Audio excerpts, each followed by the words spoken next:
You might think you know Robin, but here are 12 facts you may not have known about the boy wonder. The first Robin, Dick Grayson, debuted in the pages of 1940s Detective Comics number 38, 1 year after Batman's debut, in a story by Bill Finger, Jerry Robinson, and Bob Kane. In the story, Dick sees his parents killed by Boss Zucco, a gangster inspired by Edward G. Robinson's character in the movie Little Caesar, and is adopted by Batman. Robin was introduced to give Batman someone to talk to, the Watson to Batman's Sherlock. His name and medieval-style costume were inspired by N.C. Wyeth's illustrations from The Adventures of Robin Hood, although later origins have tied his red shirt to the red-breasted Robin. Another reason Robin was introduced was to give younger readers a character they could relate to. This strategy worked even better than planned, and not only did the addition of Robin double the sales of Batman comics, he inspired a wave of imitators, including Speedy, Sandy the Golden Boy, and Pinky the Whiz Kid. Robin would also be the first sidekick to receive a headlining solo feature, which he did in the pages of Star Spangled Comics, starting with 1947's number 65 and running until 1952's number 130. For more history on Dick Grayson's solo adventures after this, you should check out our video on Nightwing.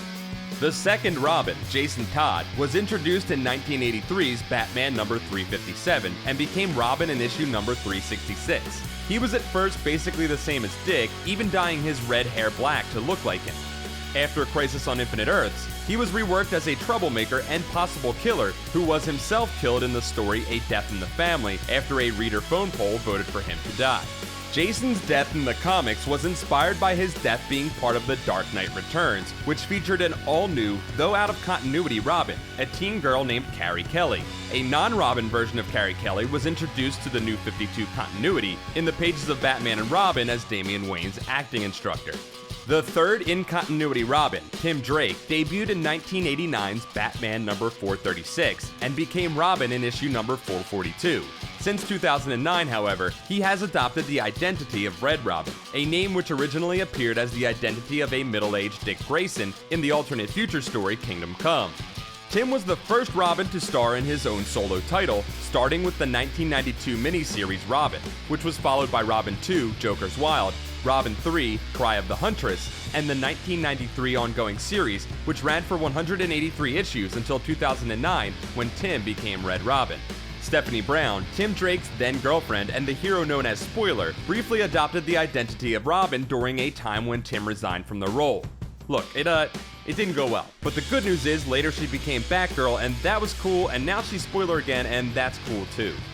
The fifth and current Robin is Damian Wayne, Bruce Wayne's son with Talia al Ghul, the daughter of immortal assassin Ra's al Ghul. Damian got killed by a clone of himself for a little while, but then he came back with temporary superpowers, and now he's got a giant man-bat bodyguard and is total frenemies with Superman's son, so that's pretty cool.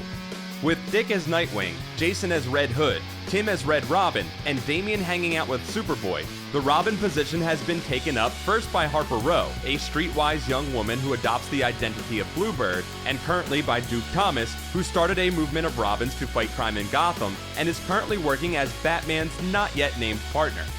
The 1955 story When Batman Was Robin, from Detective Comics number 226, tells the tale of how Bruce Wayne was actually the first Robin, wearing the costume and everything, when he was being trained to be a detective by famous investigator Harvey Harris. This story was actually canon until the 1980s. That's it for this episode of You Think You Know Comics. Don't forget to like this video, subscribe to Comics Alliance for more comic facts, and check out comicsalliance.com for more comic awesomeness.